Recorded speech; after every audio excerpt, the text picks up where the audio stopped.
Omutabbizi wa Beat Fama ekintabuli ky'omuziki.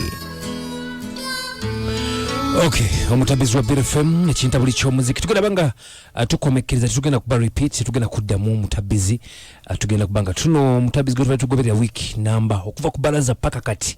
Buli kimbadde mukiwulya we kitambula njagala nnonye ku mwani aleeta omutabbizi oyo omwana gwe bayita birungi yagamba twogereko ne mama waabwe omuto nga bw'aba alina oba alina kye yabakola abasonyiwe nabo baba balina kye baamukola kuba embeera agamba nti ebadde mbi nnyo alumizibwa n'ebintu bino muze mbiwulira twafuna mama wa birungi omukyalo oyo gwayogerako maama w'omuto ne tuwuliriza taata olunaku lw'eggulo kati katuddeeko tulabe mwana muwala ono nga tuta ensonga eno olunaku olwaleero taata yakomekereza olunaku lwajja agamba amaze emyaka 20 ng'alamula amaka ge n'agamba kakati era agenda maaso n'okugalamula era meeting mu bwangu tusuubira nti ejja kubaawo.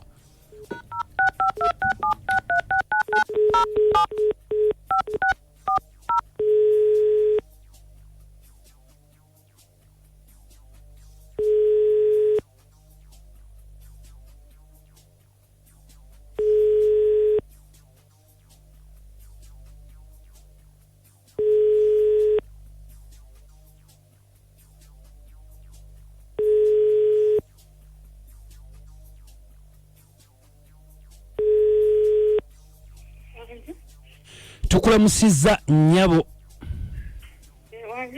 Nti tukulamusizza nnyabo.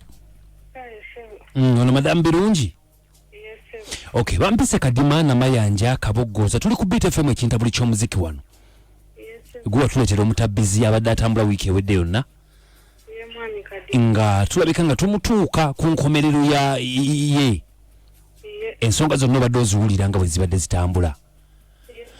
Kiki kyoyogera biki bamaama obawulidde taata omuwulidde yagambye nti agenda bba kuŋŋaanya mwogere twagala otuwe sayidi otumanye ku Friday eno kiki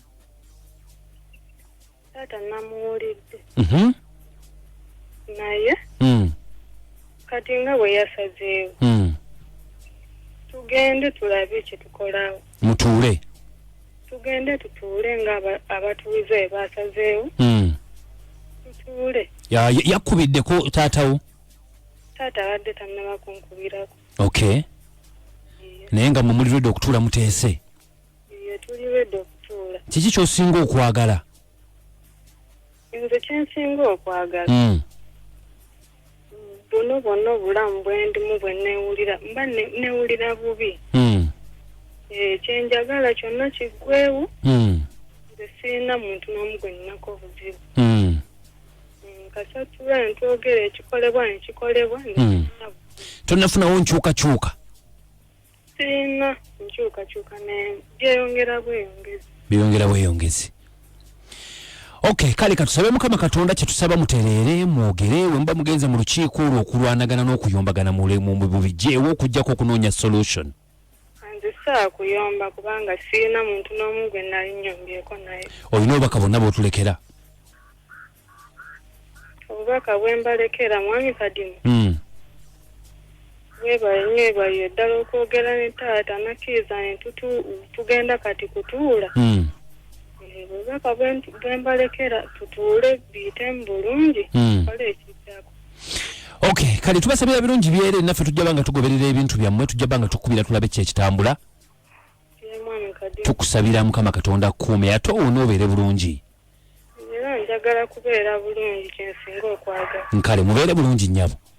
Kale mwami Kadimu ne banyuma bayedda. Nkale. Wetwe mukwano gwange twagala okulabika nga tugamba nti bye. Namayanja. Kagambo kikamu kokka kogenda okuwa abantu bano nga tuyingira weekend. Nze nkyaliwo. Akagambo enchawo oli kumacha. No, of course bachimanyi nti enchawo ndi program. So of course nti bachimanyi. Waliwo abadde Bulaya nga yakajja. Enchawo ndi wanene mu program asabawe wasawa nyezo kumacha mpaka mukaga ez'omutuntu.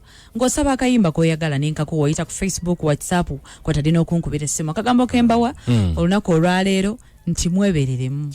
Okay, gwe ogenda mu weekend abaana bayite bajje bakubira endongo. Owoine namba y'essimu upcoming mwenna musajja naina studio. Bajita Dibro Studios. Eri Kamoocha. Dibro Studio Kamoocha encha bajjo balicodingira ennyimba. Neza covid jezira abaana bazituddeke. Bwe loli na jangu. Zengera kubanga nyingira ne nyimba zigenda kubera mwende zisinga okwocha twagala bagama mu ddoboozi lya muntu musula bulungi.